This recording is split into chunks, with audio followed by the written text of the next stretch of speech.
Another beautiful day in Hollywood. Mr. Mayor. What's up, man? What brings you up here? You know, just checking on slackers sitting on the bench. Hey, you gotta take a day off every once in a while, right? Some of us are working straight through. I think LA is such a unique city. I mean, we're a sprawling metropolis with 18 million people, but we've got these mountains in the middle of it with nobody. I love that you can go from the Oscars to the middle of nowhere, seeing hawks fly overhead. What's your best memory from 1984? It had to be opening ceremonies. It was just, there was something about that stadium, packed, the pageantry, the excitement, the energy. I remember when Carl Lewis was part of the 4x100 relay, and they set a world record. I couldn't believe I, as a 13-year-old, was witnessing history. It is amazing to think about 10 years.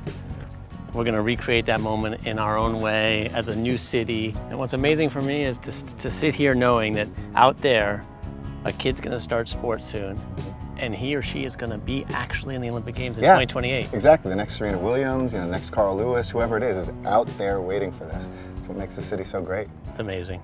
How hot are you right now? I'm pretty hot. Yeah, good. Yeah, awesome. good, yeah. How many pairs of Nikes do you actually own? Well, I'm a big-time sneakerhead.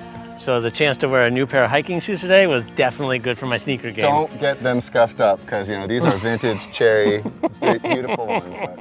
But I just wore my old ones here. Sometimes when I look at the sunsets here, it reminds me of the possibility of the future. I think that's what the Olympics are all about. Well, you are the Instagram mayor, so you should. It's all about the sunset and the photograph, right? Quick selfie? Come on, Oh, of course.